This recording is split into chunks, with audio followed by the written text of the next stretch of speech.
Hey everyone! Welcome to the first and foremost episode of our channel, where we dive into straight-up gameplay and share our first impressions of the latest game releases. I'm thrilled to kick off the year with the very first Worth to Buy episode of 2024. I hope you're all doing well because today we're delving into the world of Prince of Persia: The Lost Crown. Now, Prince of Persia is back, but not quite as you remember it.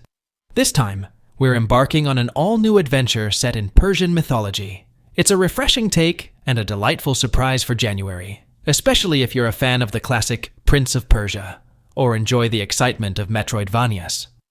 Before we get into the nitty-gritty, a quick heads up.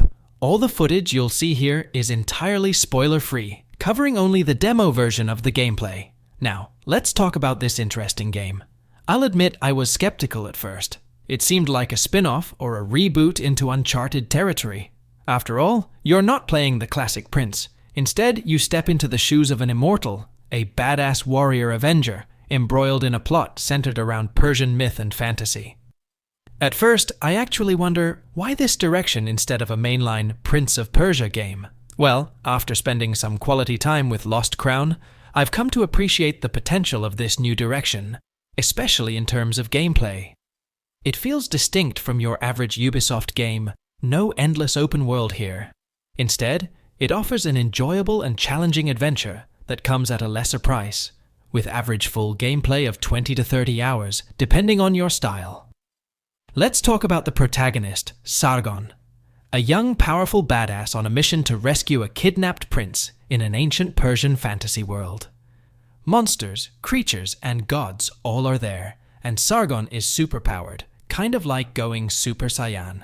The gameplay involves navigating 2D planes, progressing through a compelling story, and unlocking abilities for both combat and traversal. The challenge is real. You can die in just a couple of hits, or by falling into a spike trap. Fortunately, the game caters to a variety of players by offering multiple difficulty modes and accessibility options. At each difficulty mode, enemy health, enemy damage, and environmental damage-like features may vary. The freedom of choice is a welcome feature, particularly in combat. Slide under characters, perform strikes, charged hits, aerial juggles, and unleash ranged attacks. It's a symphony of smooth and responsive gameplay. I must mention the unique super meter system, allowing you to spend it on mapped unlockable special attacks, like a healing bubble, a powerful hit, or a massive ranged blast. It adds depth and strategy to the gameplay, providing a satisfying layer of complexity. The controls are buttery smooth, making the entire experience seamless and tight, unless I did struggle with the control. Actually not an issue with the game, but my lack of skill. But otherwise, buttery smooth controls, and the gameplay itself, super smooth and tight. And for those special abilities you spend a meter on, there are some cool ones to unlock. But I did find myself kind of just taking the ones I liked early on, and stuck with them for a lot in the game. Oh, and you can also parry certain attacks. The parry window is very small, but when you get it, it feels so good and satisfying, especially because when certain enemies do a special attack, if you parry that one just right, you'll get an instant kill with a really cool in-game finisher animation. The clang of a parry, the flash, all of it is really well done, and ties into what I said before, super smooth, buttery gameplay. And you know, with these stylish finishing animations, especially through parrying, contribute to the game's overall presentation. Now, on the surface, the game might seem a tad generic, especially with some character designs. The story, while not a standout for me personally, however, like the way Sargon will shout, or start glowing blue and powering up, and how the camera pans and speeds up as he flings into action. The background turns a solid color.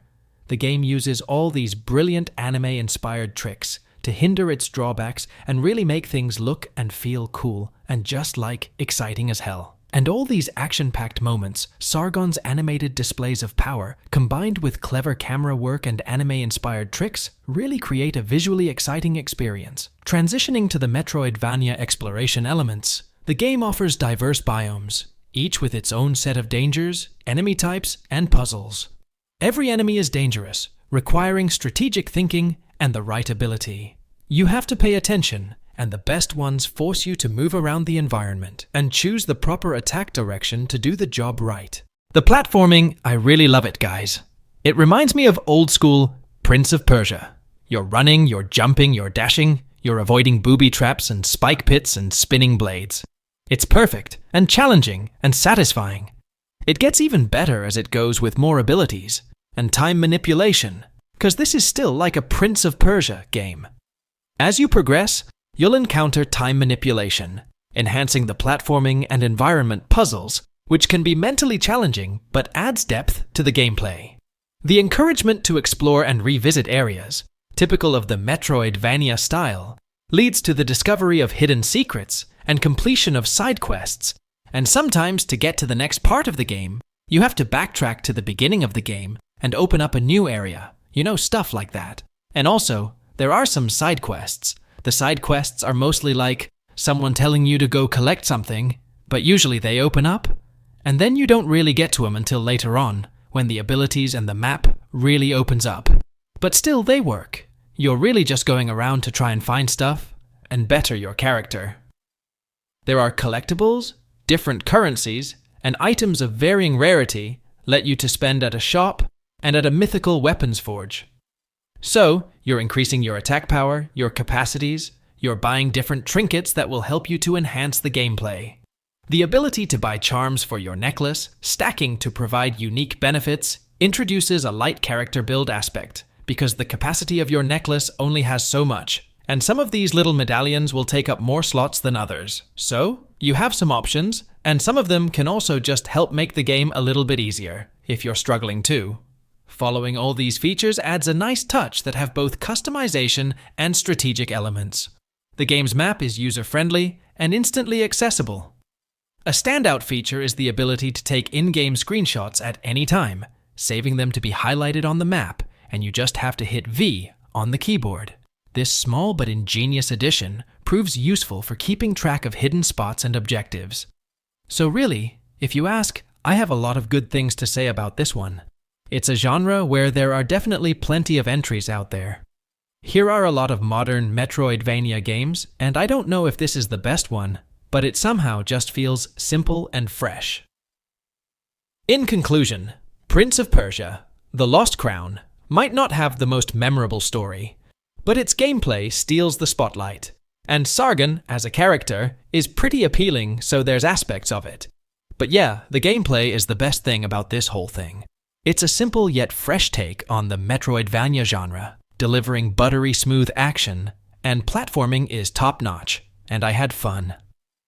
I'd love to see this style of game, like this style of gameplay here, this Prince of Persia combat, this platforming, this movement, continue moving forward.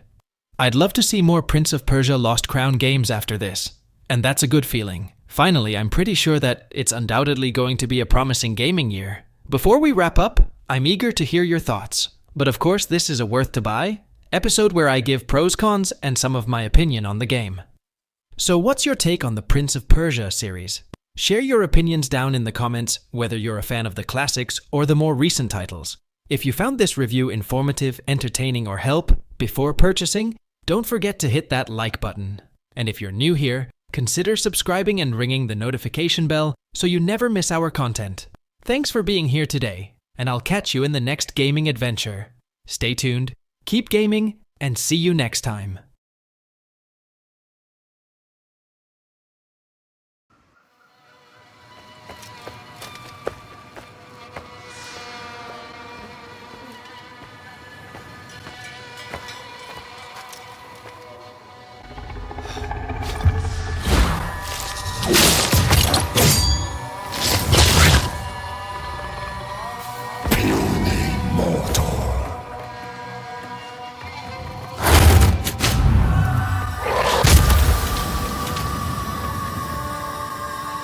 Your life ends here.